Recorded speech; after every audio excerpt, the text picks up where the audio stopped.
Welcome back to Typically Unique.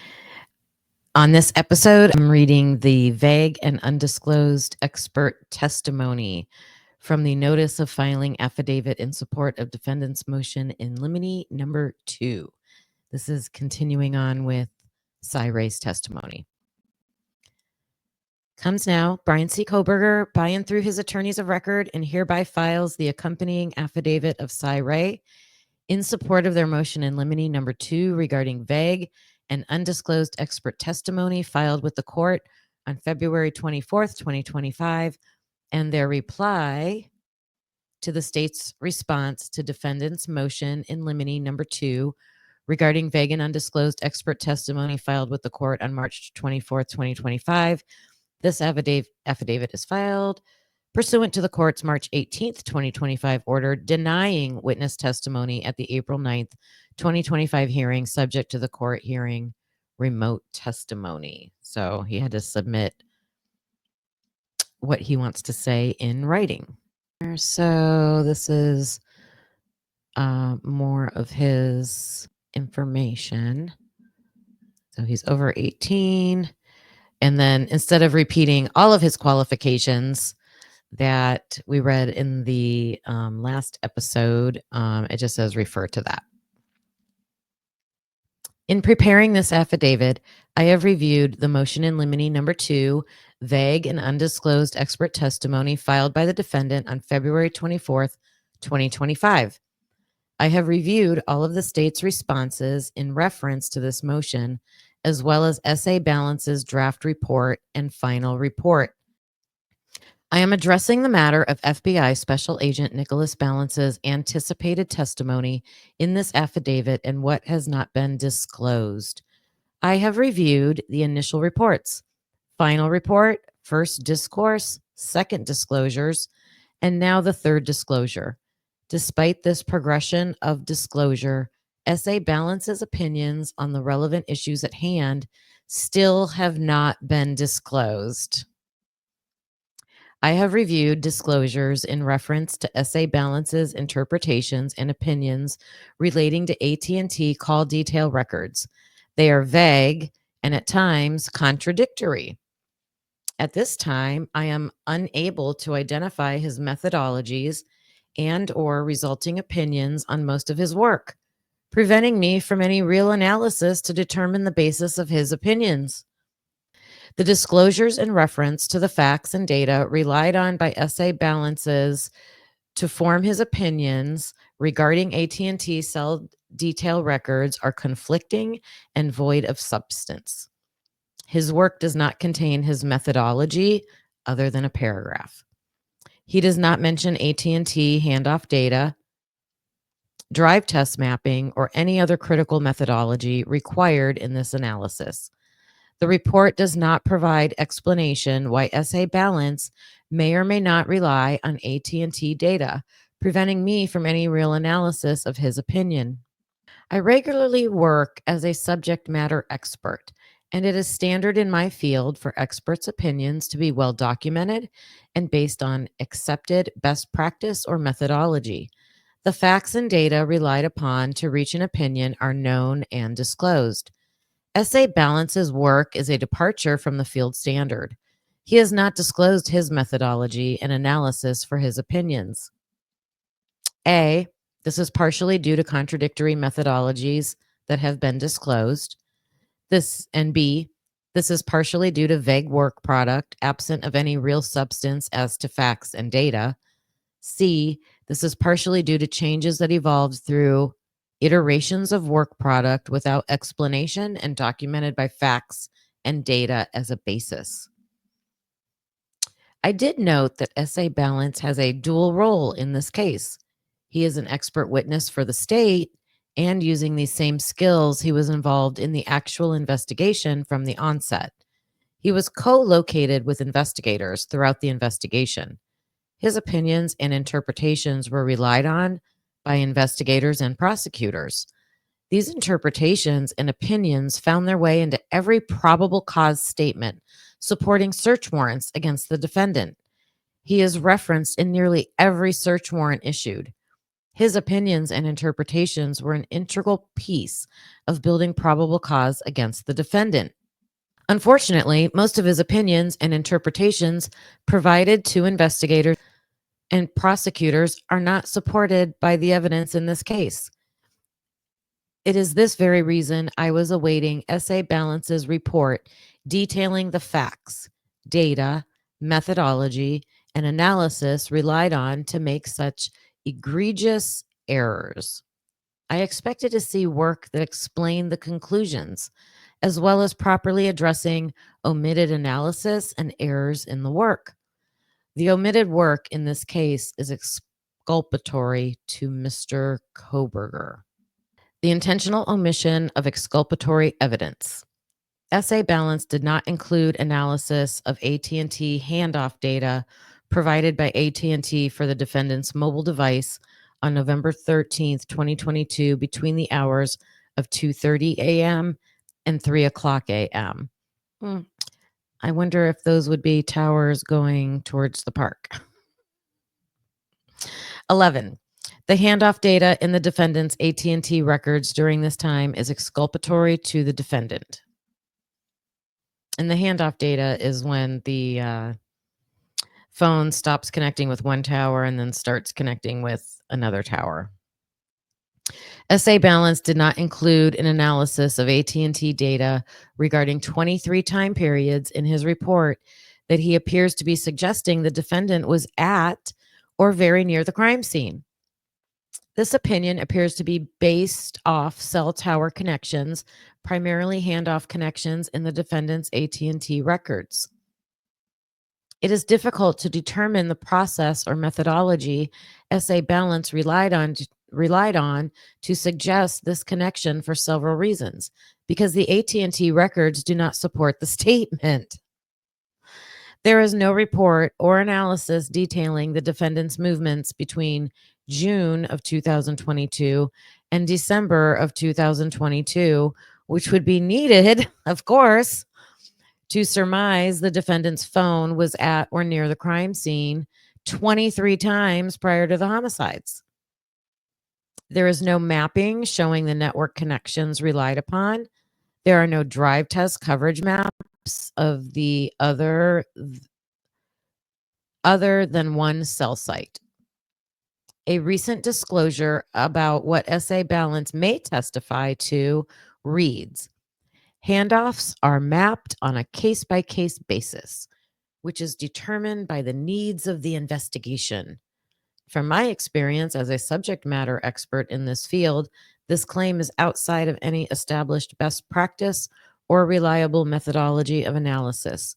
The standard is that all data must be analyzed and considered, regardless of how it impacts the investigation. I have reviewed the disclosures about what SA Balance will testify to and do not find the disclosures provide further analysis to support his opinions.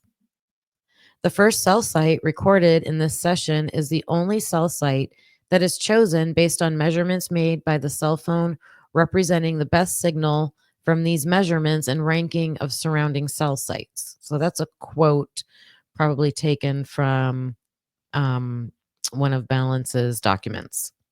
This theory can be disproven with the AT&T records themselves.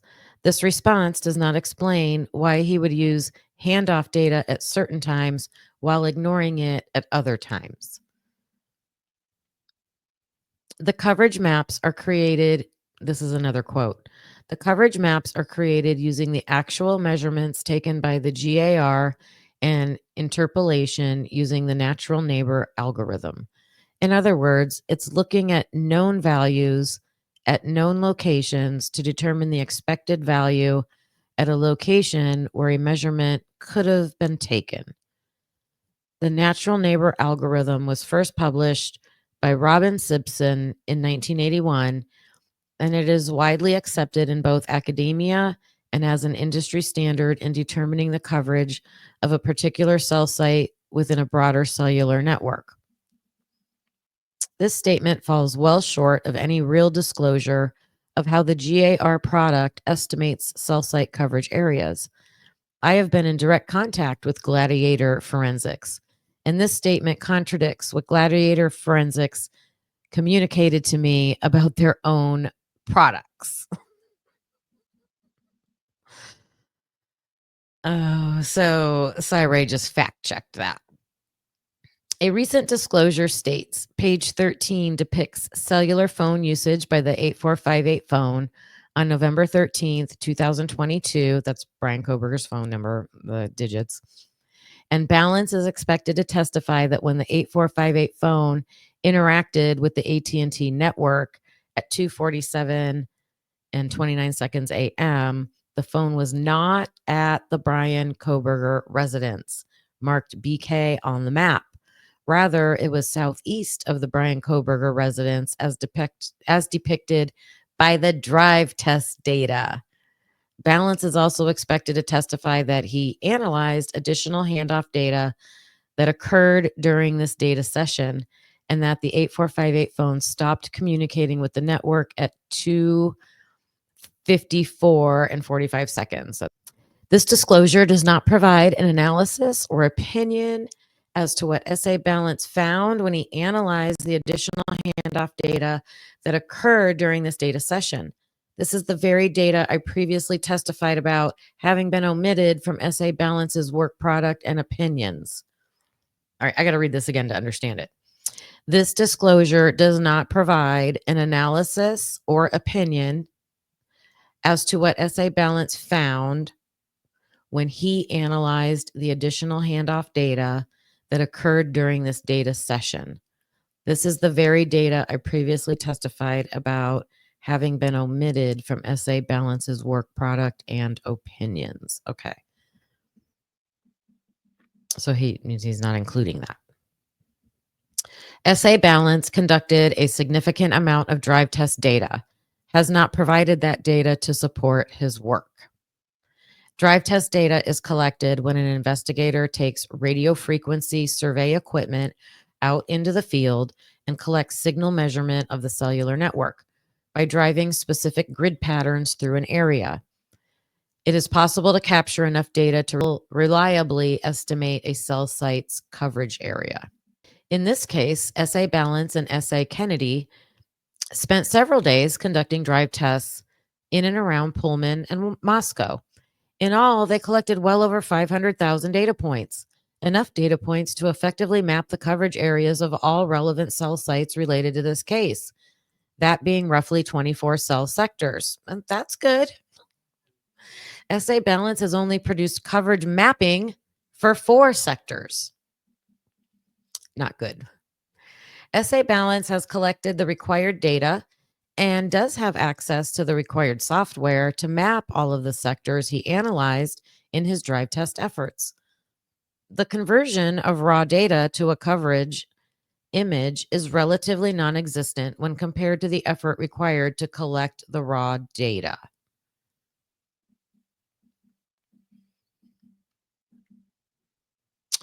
SA Balance, in accordance with FBI CAST policy, had his work product peer reviewed by another FBI CAST agent, S.A. Kennedy.